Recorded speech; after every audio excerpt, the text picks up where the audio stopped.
محمد کی محبت دین حق کی شرط اول ہے۔ محمد کی محبت دین حق کی شرط اول ہے، ہو اگر اسی میں خامی تو سب کچھ نامکمل ہے۔ دوستو آپ دیکھ رہے ہیں عبد المتین قادری اسلامک چینل۔ آپ حیران ہو رہے ہوں گے کہ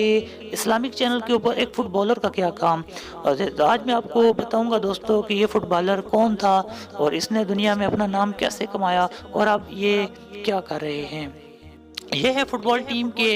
مایہ ناز کھلاڑی پال بوگیا۔ گزشتہ فٹ بال ورلڈ کپ جیتنے کا اعزاز انہیں ہی حاصل ہے۔ عین ان لمحات میں جب ان کا کیریئر مکمل بلندی پر تھا، اربوں روپے سالانہ کمائے جا سکتے تھے، پال بوگیا نے فرانسیسی فٹ بال ٹیم کو خیر آباد کہہ دیا اور ریٹائرمنٹ لے لی۔ ان سے جب پوچھا گیا کہ آپ نے ریٹائرمنٹ کیوں لی تو انہوں نے واضح طور پہ کہا کہ فرانسیسی صدر کی جانب سے رسول اللہ صلی اللہ علیہ وسلم کی گستاخی میری ریٹائرمنٹ کی وجہ ہے۔ ایسے غیرت دینی، سبحان اللہ، ماشاء اللہ، یہ جناب اتنے بڑے فٹ بالر ہو کے نبی صلی اللہ علیہ وسلم کی توہین برداشت نہ کر سکے، اور انہوں نے اس ملک کی ٹیم کے اندر کھیلنا گوارا نہیں کیا کہ جس ملک کا صدر جو ہے وہ نبی صلی اللہ علیہ وسلم کی شان میں گستاخی کرتا ہے، اور انہوں نے یہ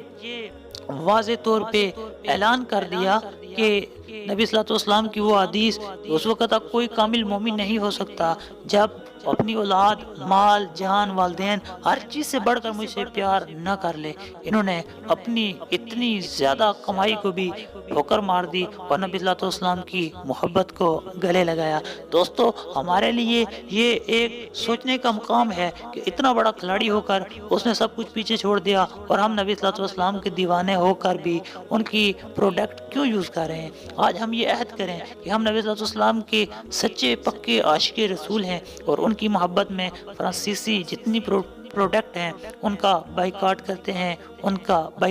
ہیں، خود بھی بائیکاٹ کریں، اور اپنے دوستوں اور عزیزوں کو بھی یہ بتائیں کہ وہ گستاخانہ خاکے بنا رہے ہیں، ہم نے ان کا معاشی بائیکاٹ کرنا ہے۔